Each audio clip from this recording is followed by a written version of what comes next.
Langit di atas kota terapung Mandaraka diselimuti kabut keperakan. Di bawahnya, lautan tenang membentang, namun suasana kota seperti menahan napas. Di terminal levitasi utama, seorang pria berjas panjang hitam melangkah turun dari kapsul cepat Jakarta Mandaraka. Komisaris Darmawan Satrio, veteran investigasi dari Kepolisian Nasional, memandang kota itu dengan sorot curiga. "Selamat datang di Mandaraka, Pak Dharma," sambut seorang perempuan muda berambut pendek dengan kacamata digital di pelipis. "Saya Dr. Sari Lestari, ilmuwan fisika temporal," tanya Dharma menjabat tangannya. Sari mengangguk. "Dan juga orang terakhir yang melihat Profesor Retno hidup." Kapsul transparan menembus kedalaman laut, membawa mereka ke laboratorium bawah laut Kronos Nusantara. Cahaya redup dari plankton buatan menyala di luar kaca. Lab ini hanya bisa diakses 3 orang. Saya, Profesor Retno, dan Kepala Sistem. Dharma menatap pintu kedap air dengan panel merah. Terkunci otomatis. Tubuh Profesor Retno ditemukan di dalam ruangan utama. Kulitnya keriput dan pucat, rambutnya memutih. Namun catatan medis semalam menunjukkan ia dalam kondisi bugar. Baru berusia 52 tahun. Apa yang bisa membuat orang menua 40 tahun dalam satu malam? Gumam Dharma. "Waktu yang bengkok," bisik Sari. Terminal kerja Profesor Retno masih menyala. Sebagian file rusak. Tapi satu kalimat tertulis dengan jelas. Lautan ekor waktu sudah terbelah. Dharma mengerutkan dahi. "Kode?" "Bukan. Itu istilah teori percabangan waktu yang belum pernah ia publikasikan," jelas Sari. Mereka memeriksa kamera pengawas. Semua tampak normal hingga pukul 02.04. Lalu cahaya biru menyelimuti layar. Setelah itu, mati total. Tidak ada bukti masuk atau keluar. Tidak ada rekaman siapapun, gumam Dharma. Jam tangan Profesor Retno yang ditemukan di lantai berputar mundur. Dharma memperhatikannya dengan alis terangkat. Ini bukan pembunuhan biasa. Ini sesuatu yang jauh di luar nalar. Sari mengungkapkan bahwa Profesor Retno telah mengembangkan eksperimen awal tentang pelengkungan waktu yang belum disetujui Komite Etik Ilmiah. Jika eksperimen itu berhasil, bahkan hanya sebagian, kita mungkin sedang melihat akibatnya. Tim forensik digital mengembalikan satu fragmen video dari server lokal. Hologram diproyeksikan di ruang observasi. Sosok Profesor Retno terlihat berjalan memasuki ruangan. Beberapa detik kemudian, sosok yang identik dengannya muncul dari sisi berlawanan. "Ini bukan mungkin," bisik Sari. Kedua Retno saling bicara. Salah satunya terdengar berkata, "Kita harus hentikan Kalawening sebelum terbuka sepenuhnya." Tiba-tiba, cahaya biru menyelimuti ruangan. Salah satu dari mereka menghilang. Di akhir rekaman, muncul citra sekilas perangkat berbentuk kubus logam berkilap dengan simbol spiral ganda yang berdenyut perlahan. "Kalawening," ucap Sari, suara lirih menggigil. Setelah rekaman ganda Profesor Retno terungkap, Sari mengajak Dharma menuju sektor terlarang di bawah laboratorium, ruang inti eksperimen waktu. "Kami menyebutnya ruang Sukma," ujar Sari. "Hanya Retno dan aku yang punya akses biometrik." Pintu baja terbuka perlahan dengan semburan uap nitrogen dingin. Di dalamnya berdiri sebuah mesin raksasa berbentuk kubus logam perak, Kalawening. Simbol spiral ganda di permukaannya tampak hidup, berdenyut seperti jantung. Kalawening bukan hanya alat percobaan. Mesin itu adalah prototipe sistem pelengkung waktu berbasis gelombang gravitasi yang dikembangkan secara diam-diam oleh tim kecil. Sari menunjukkan catatan eksperimen rahasia. "Kami mengujinya sebulan lalu, hanya untuk melihat apakah waktu bisa direkam, bukan dilintasi." Namun dalam satu percobaan, seseorang menghilang. Asisten teknis bernama Yuda. Namanya tidak pernah dilaporkan ke otoritas. Dharma mengeraskan rahang. "Kalian menyembunyikan ini semua?" "Kami tidak tahu risikonya sebesar ini," kata Sari perlahan. "Tapi aku pikir Retno tahu." Anomali mulai muncul di kota. Di pusat kota Mandaraka, jam digital publik mulai menunjukkan waktu yang berbeda. Seorang anak kecil ditemukan dalam kondisi syok, mengaku bertemu ibunya yang sudah meninggal. Dharma menyelidiki laporan dari seorang teknisi yang mengalami dejavu ekstrem saat memperbaiki jaringan bawah laut. Sementara itu, Sari memeriksa pancaran energi dari Kalawening. Ada aktivitas, seolah-olah mesin sedang bekerja meskipun dimatikan. Dharma dan Sari mencoba menelusuri data sistem log dari mesin. Namun file percobaan terakhir yang diduga dilakukan oleh Retno telah dihapus. Akses terakhir bukan oleh manusia, tapi oleh protokol mandiri, kata Sari. Kau yakin tak ada orang lain? Tanya Dharma. Sari ragu. Secara teknis, tidak. Tapi jika mesin ini bisa membuka percabangan realitas, mungkin ada versi lain dari kita yang sudah masuk. Dalam sesi pemindaian partikel waktu menggunakan perangkat EM Delta, Sari menangkap jejak energi yang membentuk siluet kabur manusia, bergerak di koridor lab saat mereka sendirian. Bayangan temporal, simulakra, jawab Sari pelan. Proyeksi entitas dari jalur waktu lain. Dharma berbalik cepat, merasa ada yang mengawasi. Malam itu, sistem pusat laboratorium diretas. File mesin Kalawening mulai terhapus sendiri. Dari mana sumber peretasan ini? Tanya Dharma. Sari menelan ludah. Koordinat internal, seolah-olah berasal dari dalam sini. Tapi bukan dari kita. Sari mencoba mengurai pesan yang muncul di monitornya. Lestari Omega telah bangkit, persiapkan penyatuan. Dharma bertanya, Lestari, itu kamu? Sari mengangguk perlahan, wajahnya pucat. Omega mungkin mengacu pada versi alternatif dari diriku, dari percabangan waktu lain. Mereka melacak sumber pesan ke terminal lama yang sudah tidak aktif di sayap timur laboratorium, ruang observasi eksperimen gelombang otak. Saat tiba di sana, mereka menemukan dinding dipenuhi coretan rumus dan kata-kata samar. Aku bukan bayangan, aku yang ditinggalkan. Sementara mereka menyelidiki, alarm darurat berbunyi.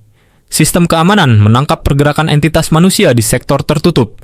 Mereka mengejar sosok itu, seorang perempuan dengan wajah identik dengan Sari, namun dengan mata mekanik dan luka bakar di sisi kanan wajah. Aku Sari Lestari, kata perempuan itu, tapi bukan dari sini. Dharma menarik pelatuk senjata elektropulse, namun Sari menahannya. Tunggu, kita perlu dengar penjelasannya. Lestari Omega mengungkap bahwa dalam jalur waktu alternatif, percobaan Kalawening mengakibatkan kehancuran Mandaraka dan pecahnya dimensi. Ia satu-satunya yang berhasil keluar, dan kini mencoba mencegah hal serupa terjadi di dunia ini. Sejak pertemuan itu, Sari mulai mengalami mimpi yang bukan miliknya. Kenangan masa kecil yang tak pernah ia alami. Ingatan tentang kematian orang tua dalam kecelakaan eksperimen, dan percakapan dengan Profesor Retno yang berbeda. Dharma khawatir. Apa kamu yakin kamu masih dirimu sendiri? Sari menatap pantulan dirinya. Jika dua versi dari aku hidup dalam satu realitas, siapa yang menentukan mana yang asli? Sementara itu, para peneliti mulai melaporkan gangguan persepsi waktu. Beberapa mengaku menjalani hari yang sama 2 kali. Ada pula yang tak bisa tidur karena waktu subjektif mereka melambat. Lestari Omega menunjukkan lokasi tersembunyi. Sebuah gua laut purba di bawah Mandaraka, tempat para peneliti pertama menemukan anomali gravitasi yang kemudian digunakan untuk membangun Kalawening. Di dalam gua, mereka menemukan struktur arkaik batu dengan simbol serupa pada mesin, spiral ganda. Lestari Omega menyebutnya gerbang sukma, portal alami yang menyambung ke titik percabangan waktu. Ada sesuatu yang mencoba masuk, ucap Lestari. Bukan hanya aku.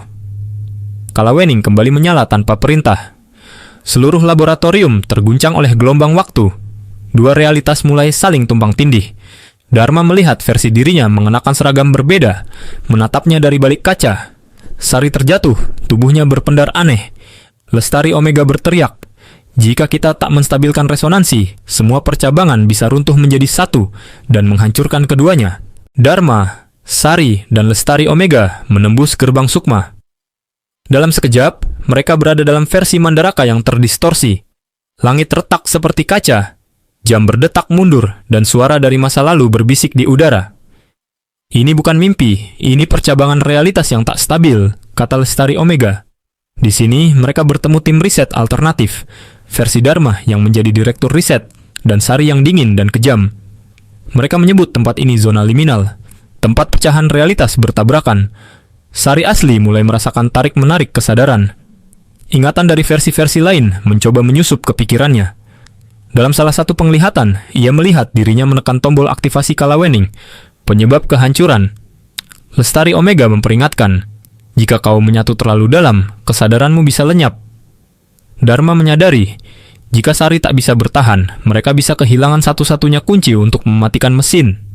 Di tengah kerusakan waktu, mereka menemukan taman. Hidup, indah, dan tak tersentuh distorsi. Di sana, seorang wanita tua menunggu.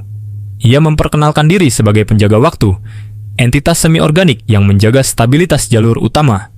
Kalian membawa celah, katanya, tapi juga harapan. Penjaga memberi mereka sebuah artefak kristal spiral, inti sukma. Dengan itu, mereka bisa menyelaraskan resonansi mesin dan menutup percabangan liar.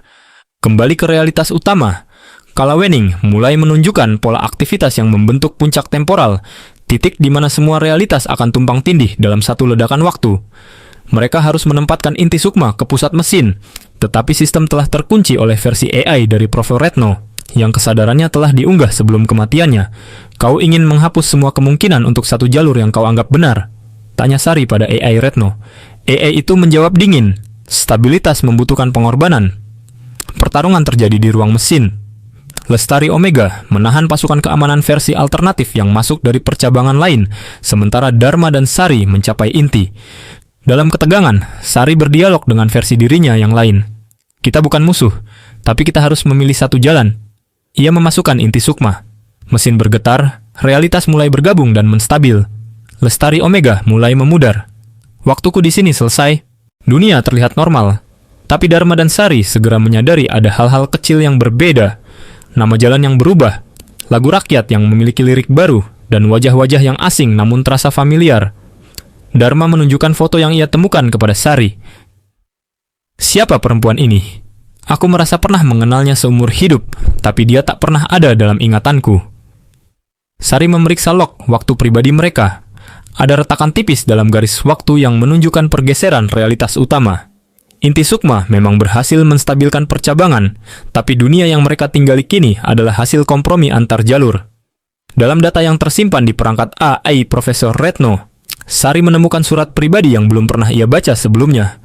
Surat itu ditulis oleh Profesor Retno kepada anaknya, mengungkap bahwa Sari adalah bagian dari eksperimen penggabungan kesadaran manusia dan kecerdasan waktu sejak bayi. Aku menciptakanmu untuk menstabilkan yang tak bisa dikendalikan oleh manusia biasa. Bunyi surat itu. Sari terpukul. Identitasnya kini dipertanyakan kembali. Apakah ia benar-benar manusia atau hanya penyeimbang buatan? Pemerintah Federasi Indonesia memanggil Dharma dan Sari untuk sidang khusus di Menara Nusantara, Jakarta. Dalam forum tertutup, mereka diinterogasi tentang risiko mesin waktu dan keberadaan teknologi semacam Kalawening. Beberapa pihak mengusulkan penghancuran seluruh fasilitas Mandaraka. Yang lain, terutama perwakilan sektor riset, ingin mengamankannya untuk pengembangan selanjutnya. Dharma bersaksi, kita bermain dengan waktu seperti anak-anak bermain api. Yang terjadi bukan kecelakaan, tapi hasil dari arogansi ilmiah, Omega yang tertinggal. Tiba-tiba, sistem Mandaraka memancarkan sinyal baru. Koordinat lokasi di perairan timur Sulawesi. Dharma dan Sari berangkat ke sana. Mereka menemukan kapsul temporal yang rusak parah. Di dalamnya, Lestari Omega masih hidup, namun tak sadarkan diri. Ternyata sebagian kesadarannya tertahan oleh sistem penyangga waktu. Sari memutuskan untuk mengunggah dirinya ke jaringan penyangga untuk membebaskan Lestari. Dharma memprotes. Jika kau masuk, tak ada jaminan kau bisa kembali. Sari tersenyum. Bukankah ini memang pilihanku sejak awal? Aku dibentuk untuk menjaga waktu, bukan menaklukkannya. Di ruang antar waktu, kesadaran Sari bertemu berbagai versi dirinya. Mereka saling bertanya, saling menyatu dan akhirnya membentuk satu kesatuan kesadaran. Lestari Omega sadar. Dalam isak haru ia berkata, kau memilih menjadi Kronos.